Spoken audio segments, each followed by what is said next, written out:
साथ संगत जी प्यार से कहना। धन निरंकार जी, स्वागत है आप सभी का आपके ही चैनल पर, जहां हर रोज़ मैं आपके लिए एक नई साखी लेकर आती हूं। आज फिर से मैं आप सभी के लिए एक बहुत ही खूबसूरत साखी लेकर आई हूं और आज की साखी का शीर्षक है समय बहुत बलवान होता है। तो चलिए आज की साखी सुनते हैं। साथ संगत जी, विनोद लाल जी अपने घर की बालकनी में बैठे चाय पी रहे थे। तभी उनकी पत्नी सुशीला जी ने कहा कि नर्मदा दीदी का फ़ोन आया था। वो और जीजा जी कल हमारे पास आ रहे हैं अपने बेटे अनमोल की शादी का कार्ड देने।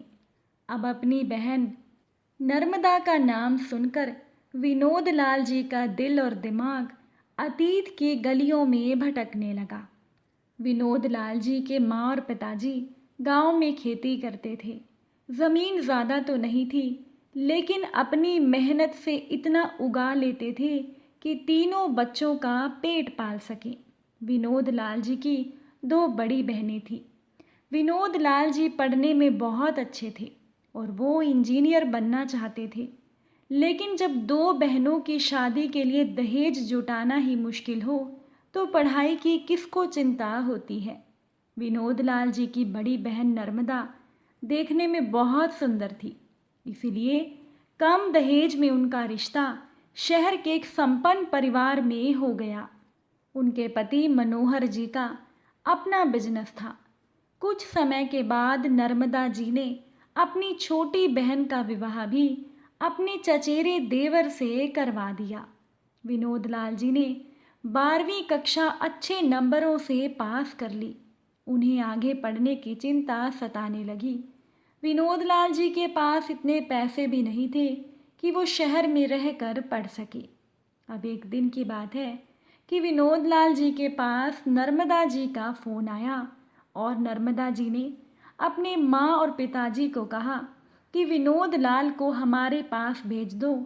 यहाँ शहर में बहुत अच्छे कॉलेज हैं, हम विनोद का दाखिला यहीं करवा देंगे। तुम पैसे की चिंता मत करना, भगवान का दिया हुआ हमारे पास सब कुछ है। अब अंधे को क्या चाहिए, दो आंखें। विनोद लाल जी दिल में इंजीनियर बनने का ख्वाब लिए अपनी बहन नर्मदा के घर चले गए। अभी दाखिले में समय था तो विनोद लाल जी के जीजा मनोहर जी ने उन्हें अपने साथ काम पर लगा दिया और विनोद लाल जी भी खुशी खुशी काम करने लगे। कुछ दिनों के बाद विनोद लाल जी का दाखिला कॉलेज में हो गया, लेकिन उन्हें पढ़ने का समय नहीं मिल पाता था।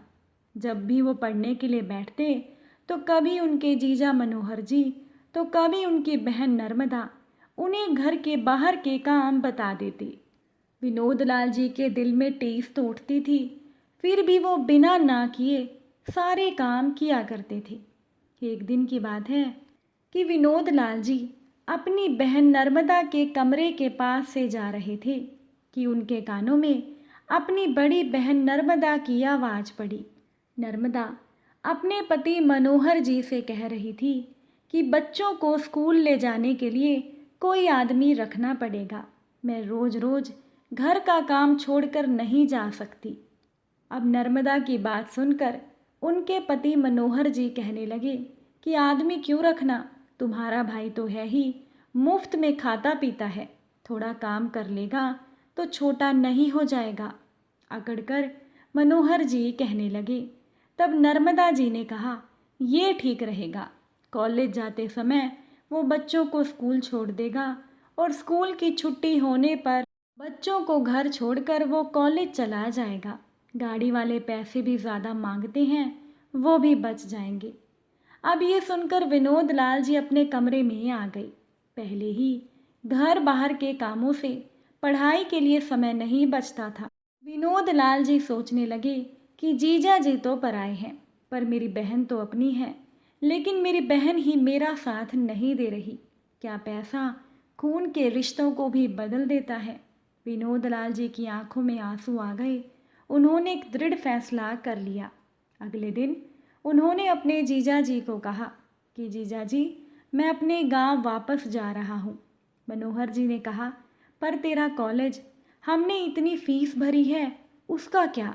इतनी आसानी से मुफ्त के नौकर को कौन छोड़ता भला? विनोद लाल जी कहने लगे कि जीजा जी, मैं गांव से ही पढ़ लूँगा।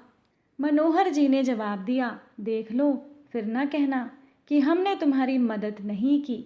इसके बाद विनोद लाल जी गांव आ गए। उनके गांव से कॉलेज दूर था, इसीलिए कॉलेज के पास एक घर उन्होंने किराए पर ले लिया। घर के किराए और जेब खर्च के लिए वो ट्यूशन पढ़ाने लगे। अब कहते हैं ना कि समय बड़ा बलवान होता है, घाव भी भरता है और हिम्मत भी देता है। विनोद लाल जी अपनी बहन और जीजा जी के दिए घाव को भूलकर अपने लक्ष्य की प्राप्ति में लग गए। उन्होंने अपने अथक प्रयास से, कड़ी मेहनत से इंजीनियरिंग की डिग्री प्रथम श्रेणी से पास की और अब आज विनोद लाल जी सरकारी विभाग में इंजीनियर के पद पर हैं।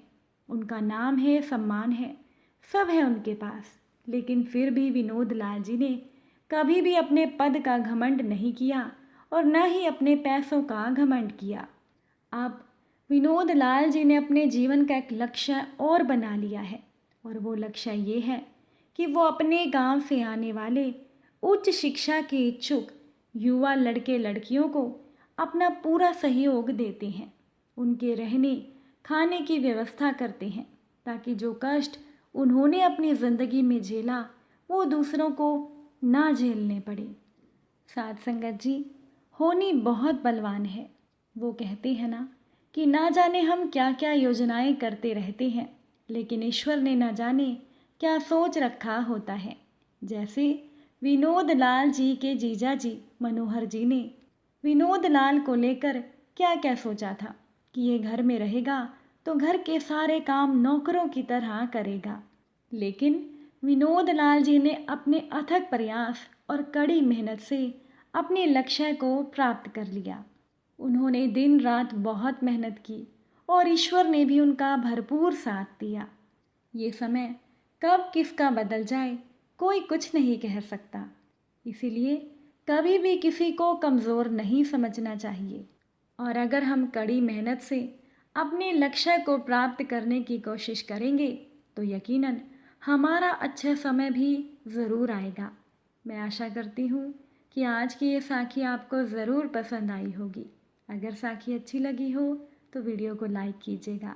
फिर मुलाकात होगी आप सभी से इसी समय एक नई साखी के साथ। साथ संगत जी प्यार से कहना, धन निरंकार जी।